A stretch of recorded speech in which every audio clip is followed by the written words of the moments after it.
আগে এই ভিডিওটা দেখেন। হাসনাত আব্দুল্লাহ, লুঙ্গি ডান্স কোন সিনেমার গান? এটা ইন্ডিয়ান একটা ভারতীয় ফিল্মের খুব সম্ভবত এটা গান, লুঙ্গি ডান্স। খুব সম্ভবত, আমি নিশ্চিত না, কারণ আমি গানটা শুনেছি কিন্তু কখনো দেখার সুযোগ হয়নি বা দেখিনি। গতকাল রাতে ধানমন্ডি 32-এর আশেপাশে শোনেননি? গতকাল এই বিষয়টি এসেছে, মানে শুনেছি। দেখুন, বঙ্গবন্ধু একটি মীমাংসিত সত্য এবং মীমাংসিত বিষয় না, আমি প্রশ্নটা ছিল শুনেছেন, শুনেননি? হ্যাঁ, আমি শুনেছি, আমার হলেও শুনেছি এবং ঢাকা বিশ্ববিদ্যালয়ে আমি শুনেছি এবং সেটিকে ডিজোন করার কোনো সুযোগ নেই। আমার প্রশ্ন শুধু অতটুকুই ছিল, শুনেছেন অথবা শুনেছেন? জি, আমি একটু বলছি। লুঙ্গি ডান্স হচ্ছে চেন্নাই এক্সপ্রেসের সিনেমার গান। এটা 2013 সালে মুক্তি পেয়েছে সিনেমাটি, এবং এই গানটিতে কণ্ঠ দিয়েছেন হানি সিং নামে একজন গায়ক, এবং এই গানটি রজনীকান্তকে ট্রিবিউট করে এই গানটি করা। মানে তারা তাদের সিনিয়র অভিনেতাদেরও এতটাই সম্মান দেন যে এইরকম একটা বড় সিনেমায় শুধুমাত্র তাকে ট্রিবিউট করে একটি গান করা হয়েছে। এখন আপনাকে প্রশ্ন করতে চাই, গতকাল রাতে ধানমন্ডিতে যারা লুঙ্গি ডান্স করেছেন তারা কারা? আমি এখানে তৃতীয় কোনো পক্ষ এমন কেউ করেছে আমরা করিনি, ষড়যন্ত্রের গন্ধ, গত 15 বছর এগুলো আমি শুনেছি। হাসনাত আব্দুল্লাহ, বেশ শুনেছি। রাত 1টা-2টা থেকে এই গান শুরু হয়। আমাদের সংবাদকর্মী ছিলেন সেখানে 2-3 ঘন্টা বা তারও বেশি সময় ধরে চলে। এতক্ষণ পর্যন্ত আপনাদের কানে খবরটি যায়নি এবং আপনারা এসে সেটা থামানোর চেষ্টা করেননি। এইটা কি আসলে আমাকে বিশ্বাস করতে বলেন? মাইয়ার খুব লাগিছে লুঙ্গি ডান্স নিয়ে দেখতেছি। দাঁড়াও মাইয়া, তোমার ড্যাডির লুঙ্গি খুলে দিচ্ছি, আসো। লুঙ্গি ডান্স কেন দেওয়া যাবি না? শেখ মুজিবকে খুব বেশি বুঝে গেছো না? হ্যাঁ, এই যে বুঝে রাখেন, বুঝছেন? এই যে আওয়ামী লীগ কলে ফিরে আসবে এই যে সংখ্যালঘুর ঘাট ধরে আর নারীর ঘাট ধরে, বুঝছাও? তো এইগুলারে আগে সাইজ করে রাখতে হবে। আচ্ছা, আর একটা জিনিস এটা দেখে নেই, ধানমন্ডি 32 নম্বরের 2 পাশে ব্যারিকেড কে দিছে? সেনাবাহিনী নাকি স্বরাষ্ট্র মন্ত্রণালয়? সিদ্ধান্তটা কার? মানে আমার জানা দরকার আর কি, কুরকুরানিটা কার? সুপুর নাকি উপদেষ্টার? 32 নম্বরকে প্রোটেকশন দেওয়া যাবে না, সোজা হিসাব। 32 নম্বরের সাথে আমাদের সকল বোঝাপড়া শেষ হয় নাই। যে ব্যারিকেড বসাইছেন সেটা সরান। ভালো করে কইতেছি, ব্যারিকেড না সরাইলে কিন্তু মহাবিপদে পড়বেন। লাঠিগুলি টিয়ার গ্যাস দিয়ে বিপদ ঠেকাইতে পারবেন না। কি বিপদে পড়বেন ভিডিওর শেষে কমুনি। ধানমন্ডি 32 নম্বরের সাথে আমাদের হিসাব আছে। ওই বিল্ডিং এর প্রত্যেকটা ইট জনগণ খুলে নেবে, তারপরে ওই বিল্ডিং এর মুক্তি। জনগণের সাথে ফয়সালা শেষ। অনেকে কইতেছেন মুজিবের কি কোনোই ভূমিকা নাই? থাকবে না কেন? হাসিনার মতো একটা রাক্ষসী জন্ম দিছে। মানুষের ঔরসে রাক্ষসী জন্মানোর তো কোনো উদাহরণ নাই আগে, তাই না? আর মুজিব কি করেছে? স্বাধীনতার নেতা ছিল। আজ এনে বিষয়টা দেখি। তো মুজিবের যদি স্বাধীনতার জন্য অবদান থাকে, তো জিন্নাহ সাহেবেরও আছে না? আছে তো। তিনি না থাকলে কি আমরা এই মানচিত্র পাইতাম বাংলাদেশের? এই মানচিত্রটা কার দেওয়া? এটা তো জিন্নাহ সাহেবের দেওয়া। তো জিন্নাহ সাহেবকে আমরা এখন সেলাম ঠুকি নাকি? হ্যাঁ, কি মানবেন? আজ আর একটা উদাহরণ দিই ইতিহাস থেকে। মুসলিম লীগ আমাদের জমিদারি উচ্ছেদ আন্দোলনের নেতৃত্ব দিল। আমাদের যুগ যুগের এই যে তিতুমির যে লড়াই করলো, হাজী শরীয়তুল্লাহ লড়াই করলো, এই যে নুরুদ্দিন লড়াই করলো, কার জন্যে? জমিদারি উচ্ছেদের জন্য। তো এই জমিদারি উচ্ছেদ আন্দোলনের নেতৃত্ব দিল কে? মুসলিম লীগ। তো জমিদারি প্রথা উচ্ছেদ করলো কে? আমাদের প্রথম রাষ্ট্র পাকিস্তান উপহার দিল কে? মুসলিম লীগ। তো আমাদের পূর্ববঙ্গের সব রাজনৈতিক নেতৃত্ব করতো মুসলিম লীগ। মৌলানা ভাসানী বলেন, শেখ মুজিব বলেন, শেরে বাংলা বলেন, সবাই কে না? এই মুসলিম লীগ তারপরে ক্ষমতায় যায় জনগণের বিরুদ্ধে দাঁড়ায় মুসলিম লীগ নিশ্চিহ্ন হয়ে যায় নাই? আমরা কি এখন মুসলিম লীগের নামে জয়ধ্বনি দেই, জয়গান করি? মুসলিম লীগের নামে করি না। এত গৌরবজনক অর্জন থাকা সত্ত্বেও তো কেন করি না? তাইলে ওটার জবাব দেন আগে। আচ্ছা, আর একটা এক্সাম্পল দেই ইতিহাস থেকে। বাংলায় বর্গিরা আসতো, জানেন তো? ওই যে খোকা ঘুমালো পাড়া জুলালো, বর্গি এলো দেশে, বুলবুলিতে ধান খেয়েছে, খাজনা দেবো কিসে? 1741 সাল থেকে মারাঠারা বাংলায় আক্রমণ করে লুটতরাজ, ধর্ষণ, কি না কি, খুন খারাপি, এই সমস্ত চালাইতে থাকে। পরবর্তী দীর্ঘ 10 বছর ধরে মারাঠাদের এই আক্রমণ চলতে থাকে। এরাই হইতেছে সেই বর্গি, যাদের কথা আমি বলছি আগের এপিসোডে। সে অংশটা দেখান এডিটর সাহেব, গঙ্গারামের কবিতা সহ। সবাই পালাই গেছে বর্গি আসার খবরে। তারপরে গঙ্গারাম লিখতেছে, এই মতে সব লোক পলাইয়া যাইতে, আচম্বিতে বর্গি গেরিল আইসার সাথে। মাঠে গেরিয়া বর্গি দেয় তবে সারা, সোনা রূপা লুটে নেও আর সব সারা, কারু হাত কাটে কারু নাক কান, একই চোটে কারু বধে পড়ান, মোহিনী স্ত্রীলোক বান্ধি ধৈরা লইয়া যায়, আঙ্গুঠে দড়ি বান্ধি দেয় তার গলায়, একজনে ছাড়ে তারে আর একজন ধরে, রমণের ভারে তাই শব্দ ফারে, আকাশ বাতাস কান্দে কান্দিছে পাষাণ, রাখো কৃষ্ট কালী আল্লাহ ভগবান। কি বুঝলেন? শুধু সম্পদ লুইটা মাইরা কাইতেই যাইতো না, নারীদের কি নিদারুণ অসম্মান করত। এই ইতিহাস আপনাকে কেউ বলছে? বলেনি, বলবেও না। শুধু শুনবেন 2 লাখ মা বোনের ইজ্জতের বিনিময়ে স্বাধীনতা পাইছি, যেন এর আগে কোনো আমাদের ইতিহাস নাই। এই যে বর্গীদের অত্যাচার, এই যে বর্গীদের আক্রমণ, এই যে বর্গীদের নিপীড়ন, এটা বর্গীদেরকে কে পরাজিত করছিল জানেন? কে বাংলার অসহায় মানুষদের মুক্তি দিছিল বর্গীর অত্যাচার থেকে নিজ বিক্রমে? কে? কোন সেই বীর জানেন? জানেন না? না, নাম বললে অবাক হবেন। সে মুক্তিদাতার নাম আমরা জানি, কিন্তু তার এই অবদানের কথা আমরা কখনো বলি না, বলবো না। কেন বলবো না? কারণ সেই বীর যে বর্গীর আক্রমণ থেকে বাংলাকে বাঁচাইছিল, বর্গীদের পরাজিত করছিল, সমূলে নির্বংশ করছিল, তার নাম হচ্ছে মীর জাফর আলী খাঁ। হ্যাঁ, সেই মীর জাফর, যে পলাশির আম্র কাননে সমস্ত সৈন্য নিয়ে নিশ্চুপ পুতুলের মতো দাঁড়াইছিল, সেই মীর জাফর আলীবর্দী খানের তরুণ সেনাপতি হিসাবে বর্গীদের পরাস্ত আর সমূলে পরাজিত করে। এই জন্য আলীবর্দী খান এতই তারে পছন্দ করত যে তার সাথে আত্মীয়তার সম্পর্ক করে এবং উড়িষ্যার শাসনকর্তা নিয়োগ করে। শেখ মুজিবও আর এক মীর জাফর, স্বাধীনতার আন্দোলনের নেতা, কিন্তু বর্বর স্বৈর শাসক আর হাসিনার ফ্যাসিস্ট শাসনের আইকন। তাই স্বাধীনতা যুদ্ধের ভূমিকা যা কোনোভাবে মীর জাফরের বর্গীদের বিরুদ্ধে বীরত্বের সাথে লড়াই করার সাথে তুলনীয় না, তাকে আমাদের স্মরণীয় বরণীয় ভাবার কোনো দায় নাই। মীর জাফরের বিশ্বাসঘাতকতা তার মুক্তিদাতার ভূমিকাকে যেভাবে নিশ্চিহ্ন করে দিচ্ছে, ঠিক একইভাবে স্বাধীনতা যুদ্ধে মুজিবের ভূমিকাকে আমরা কোনোভাবেই সেলিব্রেট করতে পারি না। তার স্বৈর শাসন এবং তার ফ্যাসিবাদের আইকন হওয়া তার মুক্তিযুদ্ধের স্বাধীনতার ভূমিকাকে নিশ্চিহ্ন করে দিচ্ছে। যদি মুজিবকে সেলিব্রেট করতে হয়, তাহলে বর্গীদের বিরুদ্ধে মীর জাফরের বিরুদ্ধকে আগে সেলিব্রেট করতে হবে। তাই 32 নম্বরের প্রত্যেকটা ইট আমরা খুলে নেব, ওই বাড়ির ডিনামাইট মাইরা ধুলা মিশাই দেব। ওইটা ফ্যাসিবাদের আইকন।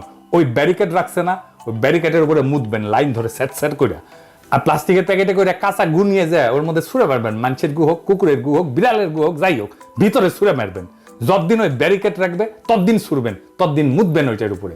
কোনোভাবে ওই বাড়িকে টিকতে দিবেন না। মনে রাখবেন, ওই বাড়িতে যদি সংস্কার কাজে কেউ হাত দেয়, সেই এই প্যাসিবাদের পুনরুত্থানের জন্য কাজ করতেছে। সেনা পাহারা যারাই রাখছেন সরায় ফেলেন। জনগণের অসমাপ্ত কাজ সমাপ্ত করতে দেন। 15ই আগস্ট গণতন্ত্র মুক্তি দিবস, বাংলাদেশের মানুষ উৎসব করবে, আমরা উৎসব করব। তুই বলার কে রে? হ্যাঁ, লুঙ্গি ড্যান্স না কি করছে? 100 বার করবো লুঙ্গি ড্যান্স। মুজিব বন্দনা বাংলাদেশে করা যাবে না।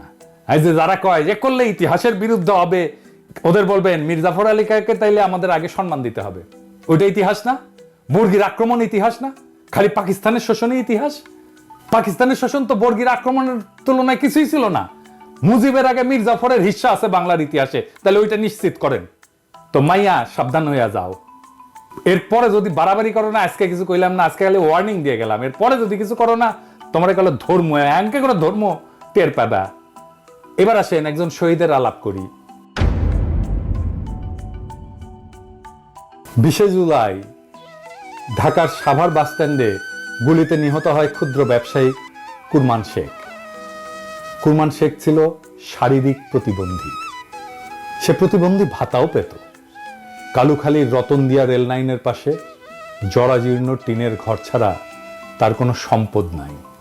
1.5 দশক ধরে ঢাকার সাভার বাস স্ট্যান্ডে একটা ছোট্ট ঘরে দৈনিক ভাড়া ভিত্তিতে মুরগির ব্যবসা করতেন। সাভার মাছবাজারের পেছনে ভাড়া বাসায় স্ত্রী শিল্পী খাতুন, ছেলে রমজান শেখ এবং মেয়ে মিতু আক্তারকে নিয়ে বাস করতেন তিনি। দরিদ্র ছিলেন, কিন্তু সুখের সংসার ছিল। ছেলে রমজান শেখ জগন্নাথ বিশ্ববিদ্যালয়ের লোক প্রশাসন বিভাগের 4র্থ বর্ষে, মেয়ে মিতু আক্তার ইউরোপিয়ান ইউনিভার্সিটিতে BBA 1ম বর্ষে পড়াশোনা করতেন। সংঘর্ষের দিন সাভার এলাকায় অনেকের দেখা দেখি কুরমান শেখ দোকান খুলেছিলেন। কুরমান শেখের ছেলে রমজান বলেন, দুপুরে সংঘর্ষ শুরু হলে আব্বু দোকান বন্ধ করে পেছনের মাছবাজার এলাকায় বরফ কলের ভেতর আশ্রয় নেন। এ সময় অনেকেই সেখানে আশ্রয় নেন। আমার এক চাচাও ছিলেন। পুলিশ হঠাৎ বাজারে ঢুকে বরফ কলের কাছে এসে গুলি করতে শুরু করে। নিহত কুরমান শেখের স্ত্রী শিল্পী খাতুন বলেন, সে প্রতিবন্ধী ভাতাও পেত, সোজা হয়ে দাঁড়াতে পারত না, ঠিকমতো হাঁটতেও পারত না। ছেলেকে বিসিএস ক্যাডার এবং মেয়েকে ব্যাংকার বানাবে বলে অনেক কষ্ট করত। সে কোনো দল করত না। আমার স্বামী হাত জোর করে পুলিশের কাছে বলেছিল, স্যার আমি অসুস্থ, ব্যবসা করে খাই, আমারে গুলি কইরেন না। এরপর গুলি করে হত্যা করে পুলিশ কুরমান শেখকে নির্বিকারভাবে। হাসিনার পুলিশ এভাবেই হয়ে উঠেছিল ট্রিগার হ্যাপি, ইনডেমনিটি পাওয়া উর্দি পরা খুনি, যাদের খুন, দুর্নীতি, নির্যাতন, নিপীড়ন করলে কোনো শাস্তি পাওয়ার কোনো ভয় ছিল না। এই বিপ্লবের প্রথম প্রহরেই সেই পুলিশ নিদারুণভাবে কাপুরুষের মতো পরাস্ত হয়েছে সারা দেশে। এদের পান্ডারা হয়েছে পলাতক। কিন্তু এই ইতিহাস আমরা লিখে যাব, বলে যাব যুগ যুগ ধরে, যেন মানুষ এই অমানুষগুলোকে চিনে রাখে, যেন মানুষ এই হাসিনার দুঃশাসনকে চিনে রাখে, যেন মানুষ হাসিনার এই রক্ত পিপাসাকে মনে রাখে। ইনকিলাব জিন্দাবাদ। সিনিয়র আইনজীবী জেডাই খান পান্না, ফুল নাম হচ্ছে জহিরুল ইসলাম খান পান্না, তিনি একটু আগে একটা স্ট্যাটাস দিয়েছেন ফেসবুকে যে আমি গৃহবন্দী, এরেস্ট বা গ্রেপ্তার হইনি, তারপরেও গৃহবন্দী। এখন প্রশ্ন উঠতে পারে যে তাকে কেন গৃহবন্দী করে রাখা হলো? তিনি একজন সিনিয়র আইনজীবী, মানবাধিকার কর্মী, হিউম্যান রাইটস অ্যাক্টিভিস্ট, তাকে গৃহবন্দী করা হলো কেন? এবং যদি গৃহবন্দী করা হয়ে থাকে তাহলে গৃহবন্দীটা কে করলো? বিএনপি, এনসিপি, শিবির নাকি পুলিশ? আমি ধরে নিলাম যে পুলিশই এই গৃহবন্দীটা করে রেখেছে। গৃহবন্দী কিভাবে করে আমরা জানি, যেমন বেগম জিয়াকেও অনেক মাসের পর মাস গৃহবন্দী করে রাখা হয়েছিল তার গুলশানের বাসায়। তো সেই রকম হয়তো বা পুলিশ সদস্যরা বাইরে অবস্থান নিয়েছে এবং জহিরুল ইসলাম খানকে তারা বের হতে দেবে না, মানে জেডাই খান পান্নাকে তারা বের হতে দিবে না। আজকে জানেন যে 15ই আগস্ট এবং 5ই আগস্ট হাসিনা পালিয়ে যাওয়ার 1 বছর পূর্তি উপলক্ষে সেই দিন এই জেডাই খান পান্না মঞ্চ 71 নামে একটি প্ল্যাটফর্ম গঠন করেন ডক্টর কামাল হোসেন সহ, এবং যারা সেখানে মুক্তিযুদ্ধের পক্ষের শক্তি বলে তারা বিবেচনা করে তাদেরকে নিয়ে। এবং সেই মঞ্চ 71-এর পক্ষ থেকে আজকে ধানমন্ডি 32 নম্বরে ফুল দিতে যাওয়ার কথা রয়েছে তাদের, এবং প্রচুর পরিমাণে ছাত্রলীগ, যুবলীগ, আওয়ামী লীগের লোকেরাও আশায় আছে যে এই মঞ্চ 71 নামের এই প্ল্যাটফর্মকে ব্যবহার করে তারাও একটু ধানমন্ডি 32 নম্বরে যাবে ফুল দিতে। কিন্তু ধানমন্ডি 32 নম্বরের অবস্থা মোটেও ভালো না। সেখানে দুই পাশের রাস্তায় পুলিশ ব্যারিকেড দিয়ে দিয়েছে, কাউকেই ঢুকতে দেওয়া হচ্ছে না। বিভিন্ন মিডিয়া কর্মীরাই আছেন শুধু, এবং পুলিশের বাইরে দূরে দূরে সেখানে ছাত্রদল, ছাত্র শিবির বা এনসিপি এরা আছে। তো সেখানে আসলে মোটেও ফুল দিতে যাওয়ার মতো পরিস্থিতি নাই। এখন প্রশ্ন হচ্ছে যে দেশের একজন নাগরিক যার নামে কোনো মামলা নাই, তাকে কি পুলিশ গৃহবন্দী করে রাখতে পারে? এখন হয়তো পুলিশের পক্ষ থেকে যুক্তি দেওয়া হতে পারে যে তার নিরাপত্তার স্বার্থেই তাকে গৃহবন্দী করে রাখা হয়েছে। এখন প্রশ্ন হচ্ছে যে একটা লোকের নিরাপত্তার স্বার্থে তাকে কেন গৃহবন্দী রাখতে হবে, তাই না? এখন পুলিশ বলতে পারে যে আজকে সিচুয়েশনটা ভিন্ন, আজকে বাইরে প্রচুর উত্তেজিত লোকজন আছে। এখন যদি জেডাই খান পান্নার মতো সিনিয়র আইনজীবী ডক্টর কামাল হোসেন বা তাদের সঙ্গে লোকজন যায়, তাহলে বিশাল একটা বিশৃঙ্খলা হতে পারে, এবং বাহিরে যেই পরিমাণ উত্তেজিত জনতা, ছাত্রদল, যুবদল, তারপরে শিবির, এনসিপি, এদেরকে আসলে দমন করার মতো সামর্থ্য পুলিশের নাই। এটা হচ্ছে বাস্তবতা। এই কারণেই জেডাই খান পান্নাকেই ঘরে গৃহবন্দী থাকতে হচ্ছে। অথবা তাকে গ্রেপ্তারও করা হতে পারে। আজকে আমার দেশ পত্রিকা একটা নিউজ করেছে এই জেডাই খান পান্নাকে নিয়ে, সেখানে লিখেছে যে পান্নায় ভর করে আওয়ামী লীগের প্রত্যাবর্তনের চেষ্টা। বিশাল বড় রিপোর্ট। বাট পান্নার বিরুদ্ধে যে অভিযোগগুলো করা হয়েছে যে শেখ হাসিনার বিচারে ট্রাইব্যুনালকে প্রশ্নবিদ্ধ করার চেষ্টা, মানে শেখ হাসিনার যে বিচার হচ্ছে সেই ট্রাইব্যুনালকে প্রশ্নবিদ্ধ করার চেষ্টা করতেছেন জেডাই খান পান্না। অভিযোগ নাম্বার 2, আওয়ামী লীগের প্রত্যাবর্তনেই তিনি আসলে এই মঞ্চ 71 গঠন করেছেন। আমাদের বলতেছে যে এই মঞ্চ 71 হচ্ছে এই আওয়ামী লীগের আসলে একটা বি টিম, তারা ওই একটা বিকল্প আওয়ামী লীগ, যেহেতু আওয়ামী লীগ ব্যান এখন 32 নম্বর যাওয়ার ঘোষণায় আওয়ামী লীগ, ছাত্রলীগের নাড়াচাড়া। আমি এটাই আগে কালকে বলেছিলাম যে তারা গোপনে গোপনে কিন্তু অনেক জড়ো হয়েছে, চেষ্টা করতেছে ঢোকার জন্য, ডক্টর কামালকে টানার চেষ্টা। এবং সাবেক প্রধান বিচারপতি বর্তমানে গ্রেপ্তার জেলখানায় থাকা খায়রুল হককে নিয়ে নতুন রাজনীতি। কিন্তু পান্না বলতেছেন যে আমাকে কেউ টাকা দিয়ে কিনতে পারেনি, তো ইত্যাদি। দর্শক, পান্না আসলে তিনি ছোপা আওয়ামী লীগ, কোনো সন্দেহ নাই, কিন্তু লোকটা আসলে খারাপ না।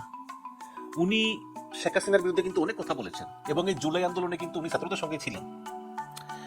এখন উনি ঠিক আছে, উনি শেখ মুজিবকে ভালোবাসেন বা একটু সিম্পেথি আছে, এটা থাকতেই পারে, কিন্তু তাই বলে তার বিরুদ্ধে যেভাবে নিষেধাজ্ঞা হচ্ছে, যেভাবে অপবাদ দেওয়া হচ্ছে, এটা কিন্তু ঠিক না।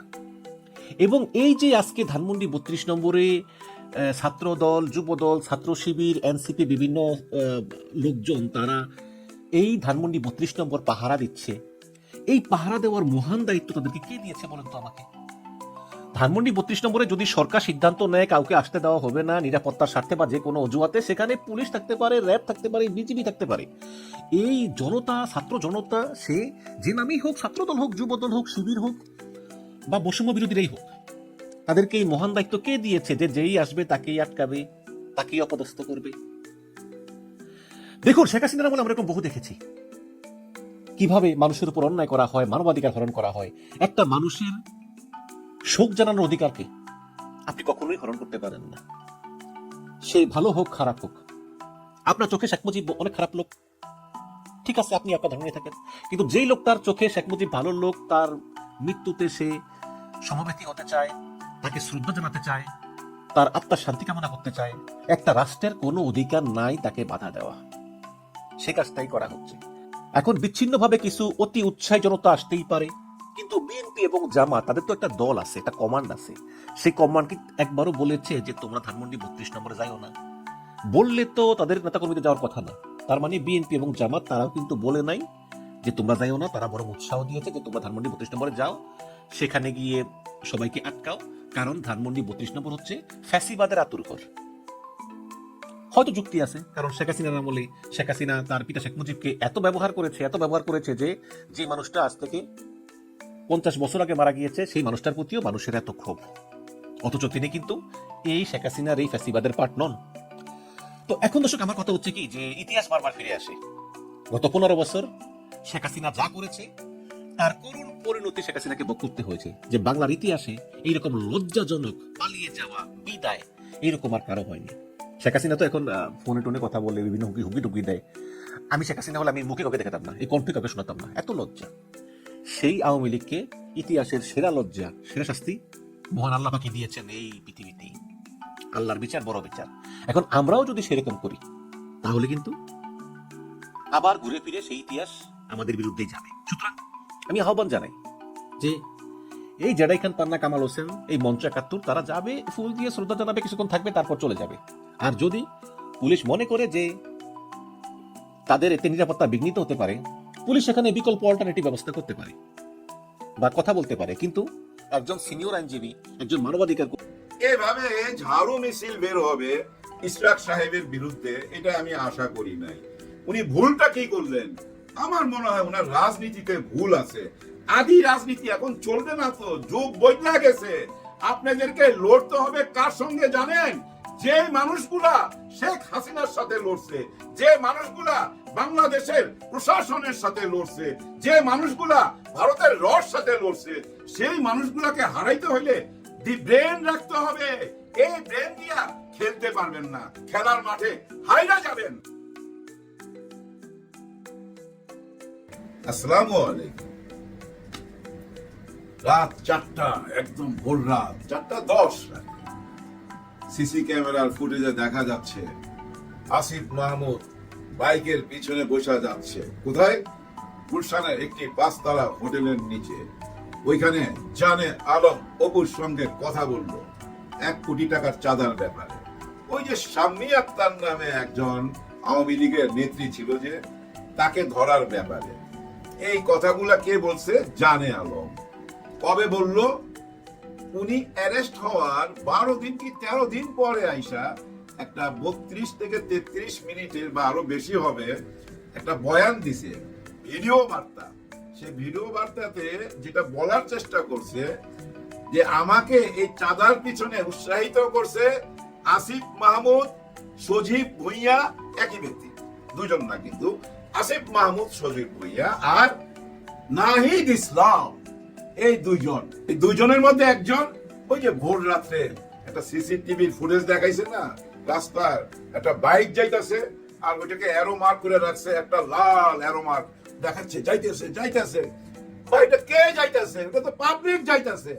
ওইটাই হলো প্রমাণ। ওই 34 মিনিটে জবানবন্দিতে ওইটাই বারবার প্রমাণ, ওইটাই বারবার দেখাইতেছে। তাও কখন? অ্যারেস্ট হওয়ার 12 দিন পর। এর আগে ওর বস কিন্তু জেলে ঢুকে গেছে, রিয়াদ, নোয়াখাইলা, এর দেশ কোথায় আমি জানি না। এই জানে আলম অপু, অপু অপু বলতে বুঝছেন, অপুর সংসার, একটা ছবি ছিল না সত্যজিৎ রায়ের অপুর সংসার, সে অপুর সংসারের কথা মনে হইল। আরো মনে হওয়ার পিছনে কারণ এই জানে আলম অপুর ওয়াইফ, ওনার ওয়াইফ সামনে চলে আসছে মিডিয়ার, হেজাব পরে, চশমা পরা, হ্যাঁ, ওনার চেহারা দেখা যাচ্ছিল না। উনি দাবি করছে ওনার ওয়াইফ এবং ওনার যে একটা ফিলিংস ওইটা উনি জানাইলো। উনি স্পষ্ট ভাবে কিছু অভিযোগ তুলে ধরলো, ভাই ভয়াবহ অভিযোগ। এই অভিযোগগুলা টোটালটা চলে গেছে ইশরাক সাহেবের বিরুদ্ধে, একেবারে ডাইরেক্ট ইশরাক সাহেবের নাম নিয়ে, ওনার বাবার নাম নিয়ে বলছে। ওনার ওয়াইফ সরাসরি অভিযোগ করছে ইশরাক হোসেন ওনার হাজবেন্ডকে কিডন্যাপ করে নিয়ে গেছে। দেখেন ভাই ব্রাদার, এই যে শাম্মী আক্তার বা কি নাম ভুলে গেছে, যাই হোক, ওনার হাজবেন্ড আপনারা দেখছেন ওই যে কালো একটা ব্যাগে করে এনার টাকা দিল, কালো গেঞ্জি পরা যে লোকটা বসা ছিল, লোকটা তো না ছেলেটা, ওইটাই হচ্ছে জানে আলম অপু, তার কাছে এনার টাকা দিল। ওই শাম্মী আক্তারের হাজবেন্ডের সঙ্গে একটা চুক্তি হয়েছে যে পুলিশে ধরায় দিবে না, 50 লক্ষ টাকা দিবে, অ্যাডভান্স 10 লক্ষ টাকা দিল। আর তখনই পুলিশ আইসা তাদেরকে অ্যারেস্ট করলো। এর মধ্যে অপু ভাইয়া গেছিল, অপু বোধহয় অ্যারেস্ট হয়েছে আগস্টের 2 তারিখে। দেখেন 2 তারিখে অ্যারেস্ট হওয়ার পর 10-12 দিন পর একটা ভিডিও কল আসলো তার। সে ভিডিও কলে সে বলতেছে উপদেষ্টা আসিফ মাহমুদ এই টাকার ভাগীদার, এই লুটপাটের সাথে ভাগীদার, মানে চাঁদাবাজ এই উপদেষ্টা।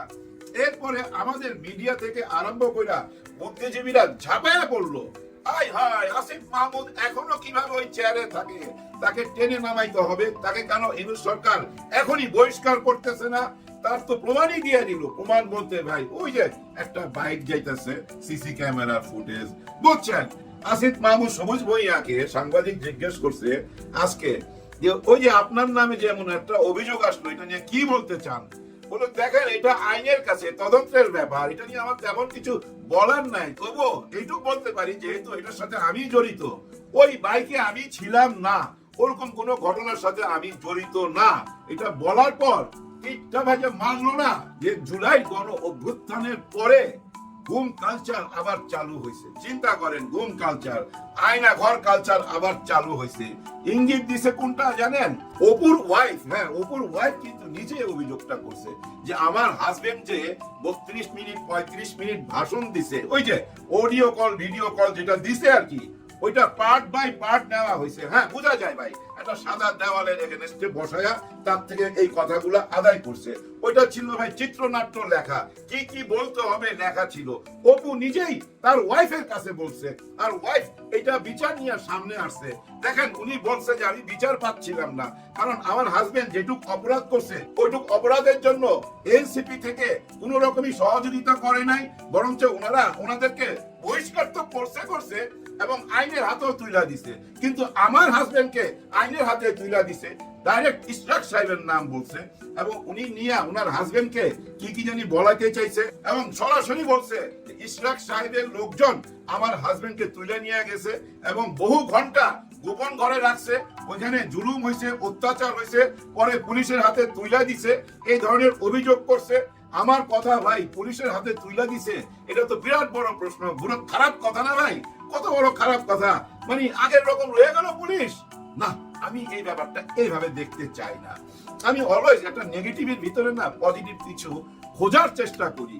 দেখেন এই ঘটনাটা আমাদের সামনে কিভাবে আসলো, আমরা কেউ আবিষ্কার করছি না, ওই পুলিশের মধ্যেই তো কেউ না কেউ আছে এই ঘটনাটা প্রকাশ করে দিছে। কে প্রকাশ করলো? অপুর ওয়াইফ। উনি কিন্তু বলছে যে আমি সাহস পাচ্ছিলাম না, আমি কোনো ওয়ে খুঁজে পাচ্ছিলাম না, পথ খুঁজে পাচ্ছিলাম না যে কোথায় বিচার পাবো। তারপরে এনসিপির একটা অংশ কেউ ওনাকে অ্যাডভাইস করছে জনতার কাছে বিচার দেওয়ার জন্য। উনি জনতার কাছে যা বিচার দিল, এর আসামিকে ভাই ইশরাক হোসেন এবং প্রশাসন, পুলিশ প্রশাসনও আসামি। কিন্তু ওই যে বললাম নেগেটিভের ভিতরে পজিটিভ কিছু আমি খুঁজতে চাই। দেখেন ওই প্রশাসনের ভিতর থেকেই তো এই গোপন তথ্যটা বাইর করে দিল এবং এই বোনটিকে সাহস যোগাইলো এবং বইলা দিল যে আপনি প্রেসের কাছে বিচার চান, বাংলাদেশ সাংবাদিকের কাছে বিচার চান, জনগণের কাছে বিচার চান। সাংবাদিকরা সত্যটা নিশ্চয়ই তুলে ধরবে। তুলতে চায় না কেন জানেন? ওই যে চাকরির ব্যাপার। কারণ আমাদের দেশের বড় বড় চ্যানেলগুলা বা পত্রিকাগুলার এগুলার মূল মালিক কারা জানেন? বড় বড় দলের নেতারা। তাদের বহু রকম ব্যবসা আছে, আর ওই বহু রকম ব্যবসার মধ্যে পত্রিকা এবং চ্যানেল, ইউটিউব এগুলো একটা ব্যবসা। এগুলা দিয়েই কিন্তু ডক্টর মোহাম্মদ ইউনূস স্যারের তো পচায় কোনো রাস্তা না পায়া এখন উপদেষ্টা আসিফ মাহমুদকে যদি চাঁদাবাজির সঙ্গে জড়ায় দেওয়া যায়, তাহলে তো ভাই ওই যে আগের চাঁদাবাজি গুলা ঢাইকা যায়। এটাই তো বড় হয়ে দাঁড়ায়। দেখেন না রিয়াদ, ওই যে নোয়াখালী রিয়াদ ধরা পড়ার পর এটা নিয়ে সবাই ঝাঁপায়া পড়ছিল। মনে হইতেছিল কি জানেন?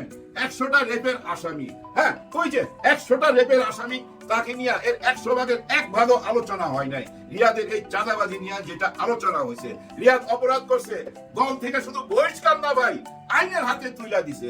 এবং এই অপুও কিন্তু আইনের হাতে ধরা গেছে। আইনের হাতে ধরা খাওয়ার পর আইন বিভাগ তারে দিয়ে কি এই ভিডিও করাইলো নাকি ইশরাক সাহেব এই ভিডিও করাইলো আমরা ক্লিয়ার না। এগুলা এখন তো সামনে চলে আসছে, এগুলা ক্লিয়ার করবে আমাদের গোয়েন্দা বিভাগ, আমাদের গোয়েন্দা বিভাগ, পুলিশ বিভাগ, এগুলা জনগণের কাছে ক্লিয়ার করবে। এর মধ্যে দেখেন এই যে হাসনাত আব্দুল্লাহ, এর মধ্যে দেখেন হাসনাত আব্দুল্লাহ কি অগ্নি ঝরা বক্তব্য দিল। ওই বক্তব্যটার সাথে বুঝছেন অনেক কিছুর গন্ধ পাওয়া যায়। যেমন উনি ডিজিএফআই দিকে আঙ্গুল তুলা বলছে, সাবধানতার বাণী জানাইছে, এবং হাসনাত আব্দুল্লাহ বলছে আমরা আয়না ঘর ভাঙ্গা দিছি এবং ডিজিএফআই অন্যায়ও ভাঙ্গা দেবো, এরকম বক্তব্য রাখছে। এই বক্তব্যের পরেই দেখেন এই যে একটা নতুন মিনি আয়না ঘরের গন্ধ পাইলাম। জানে আলমের ওয়াইফ যে কথাগুলা বললো, এগুলা ভাই খুবই গুরুত্বপূর্ণ কথা। এগুলা থেকে অনেক কিছু বুঝা নিতে হবে। আপনারা কি বুঝতে পারতেছেন না? প্রশাসনে, সচিবালয়, পুরা সরকারের মধ্যে বহু জায়গায় কাদের লোক বেশি এটা তো বোঝা যায়। আপনারা নিশ্চয়ই জানেন ইউনূস স্যার যখন ফ্রান্স থেকে আসছিল তখন মাত্র 3 থেকে 4টা পদ খালি ছিল। বাকিগুলা কিন্তু ইউনূস স্যার আসার আগেই ফিল আপ হয়ে গেছিল। এগুলা কারা ফিল আপ করছিল? যার যার দলের লোকেরা। যেমন জুলাই গণ অভ্যুত্থান থেকে যারা গেছিল ওনারা গেছিল 3 জন, আসিফ মাহমুদ, নাহিদ ইসলাম এবং মাহফুজ আলম। আবার বিএনপি থেকেও কিন্তু অনেকেই বসছে প্রশাসনে, জামাতে ইসলাম থেকেও বসছে প্রশাসনে, কারো কিন্তু বাদ নাই।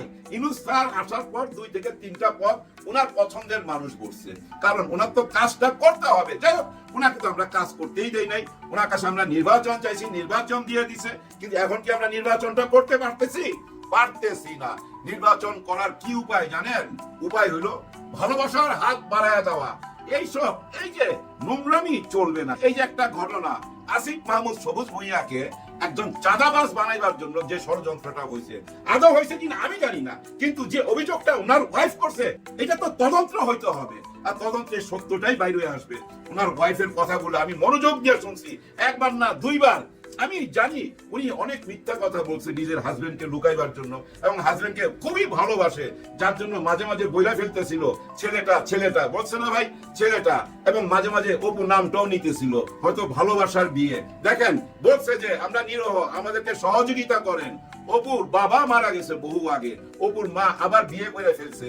অপু ছেলেটা খুবই অসহায়, তার মানে কি অপুকে সে খুবই ভালোবাসে। ওই ভালোবাসার জায়গা থেকে ভাই বলতেছে যে আমার হাজবেন্ড যদি অন্যায় করে থাকে সেটার জন্য আমি ক্ষমা চাইতেছি। এখন তো আইনের আওতায় আছে, চাঁদাবাজি করছে, বিচার হবে। বিচার যাই হোক, এটা আইনের ব্যাপার। কিন্তু সে কোথায় গায়েব ছিল? কেন তাকে দিয়ে এই ভিডিও কল আবার আমাদেরকে জানানো হলো অ্যারেস্ট হওয়ার 10-12 দিন পর, এবং 13 দিন থেকে 14 দিনের মাথায় কেন ওনার ওয়াইফ এসে এটা প্রতিবাদ করলো? এবং এত বড় একজন রাজনীতিবিদ, দেখেন যে নগর ভবন পুরোটাই 30 থেকে 40 দিন দখল করা ছিল, সরকার কিছু করতে পারছে? কিচ্ছু করতে পারে নাই। উনি বারবার বলতেছিল যদি লন্ডন থেকে হুকুম পায় তাহলে 1 ঘন্টায় এই সরকারকে ফেলে দিবে, এরকম কথাও বলছে। তার মানে কি ওনার ক্ষমতা আছে, কিন্তু এই ক্ষমতা উনি কেন আসিফ মাহমুদ সবুজের সঙ্গে দেখাবে? আসিফ মাহমুদ সবুজ একটা ইয়াং ছেলে, ওনার ছোট ভাইয়ের মতো, এবং এই ছোট ভাইদের কারণে আমরা একটা নতুন বাংলাদেশ পাইছি। হায় রে আমাদের কপাল! আমরা ছোটদের হাত ধরতে চাই না। হ্যাঁ, আমরা ছোটদের হাত ধরতে চাই না। উপরে যাওয়ার জন্য, সামনে যাওয়ার জন্য আমরা ছোটদের হাত ধরতে চাই না, কিন্তু আমরা বড়দের যারা উপরে থাকে তাদের পা ধইরা কান্নাকাটি করি, গোপনে পা ধইরা কান্নাকাটি করি যে আমারে উপরে ঠেলা উঠাইয়া দেন। তাও ওই যে ভাইদের যারা তাদেরকে মুক্ত করলো, যারা তাদেরকে চিকিৎসার ব্যবস্থা করে দিল, যারা তাদেরকে নির্বাচনের ব্যবস্থা করে দিল, তাদের হাত ধরতে রাজি না। বড়দের পা ধরতে রাজি। এই হচ্ছে ভাই এই দেশের রাজনীতি, যেটা বুঝলাম। যাই হোক, সবার জন্য সবাই দোয়া করবেন। আল্লাহ হাফেজ।